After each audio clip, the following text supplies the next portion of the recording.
Hi, welcome to ATV. Telugu రాష్ట్రాల నీటి వాటాల పంచాయతీ ఢిల్లీకి చేరింది. తెలంగాణ సీఎం రేవంత్ రెడ్డి, ఏపీ ముఖ్యమంత్రి చంద్రబాబు నాయుడు ఢిల్లీలో సమావేశమయ్యారు. దీంతో ఇప్పుడు చర్చ అంతా కూడా ఏ అంశాలపై చర్చించారనే దానిపైనే ఉంది. ముఖ్యంగా ఈ భేటీ కేంద్ర జలశక్తి మంత్రి సిఆర్ పాటిల్ ఆధ్వర్యంలో జరిగింది. సీఎం రేవంత్తో పాటు డిప్యూటీ సీఎం బట్టి విక్రమార్క, నీటిపారుదల శాఖ మంత్రి ఉత్తమ్ కుమార్ రెడ్డి కూడా ఈ సమావేశంలో పాల్గొన్నారు. రాష్ట్రాల ప్రయోజనాల కోసం జరిగిన ఈ సమావేశంలో ఏపీ ప్రధానంగా కర్నూలు జిల్లాలోని నిర్మించాలనుకుంటున్న బనకచర్ల ప్రాజెక్టు విషయాన్ని సీరియస్గా తీసుకుంది. అయితే తెలంగాణ మాత్రం గోదావరి బోర్డు సహా నీటి కేటాయింపులు, తమ రాష్ట్రంలో కొత్తగా నిర్మించే ప్రాజెక్టుల విషయాన్ని పరిగణలోకి తీసుకుంది.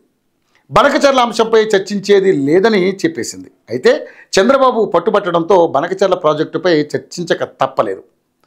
నిమిషాల్లో బనకచర్లపై చర్చ ముగించినా కూడా చంద్రబాబుదే ఇందులో పై చేయి అయినట్లుగా తెలుస్తోంది.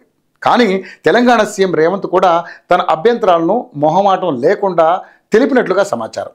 అనంతరం అసలు గోదావరిలో మిగులు జలాలు రెండు రాష్ట్రాలకు వర్తిస్తాయని, అలాంటప్పుడు ఏకపక్షంగా ఏపీ బనకచర్ల ప్రాజెక్టును భుజాన ఎత్తుకోవడం ఎందుకని తెలంగాణ ప్రశ్నించింది. ఇది కడితే తమ ప్రాంతంలోని చాలా జిల్లాలు ఎడారిమయం అవుతాయని ఆందోళన వ్యక్తం చేసింది. ఈ విషయంలో చంద్రబాబు రెండు తెలుగు రాష్ట్రాలు కూడా నీటిని పంచుకునేందుకు సహకరిస్తామని చెప్పారు. ఈ నేపథ్యంలో బనకచర్ల వివాదంపై చర్చించేందుకు ఒక నిర్ణయానికి వచ్చేందుకు వీలుగా కమిటీని ఏర్పాటు చేస్తున్నట్లుగా కేంద్ర మంత్రి పాటిల్ ప్రకటించారు. ఇంతవరకు చూస్తే తెలంగాణ అభ్యంతరాలను పరిగణలోకి తీసుకుని బనకచర్లపై ముందుకు సాగాలని దాదాపుగా నిర్ణయానికి వచ్చేసినట్లుగా భావించాల్సి ఉంటుంది.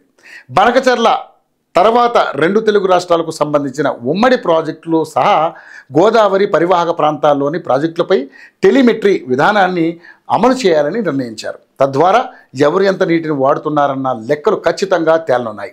గతంలో కేసీఆర్ దీనిని వ్యతిరేకించగా ప్రస్తుత సీఎం రేవంత్ రెడ్డి ఓకే చెప్పారు. ఆ తర్వాత తెలుగు రాష్ట్రాల మధ్య జల వివాదాలకు ఫుల్ స్టాప్ పడే దిశగా ఒక అడుగు పడినట్లే.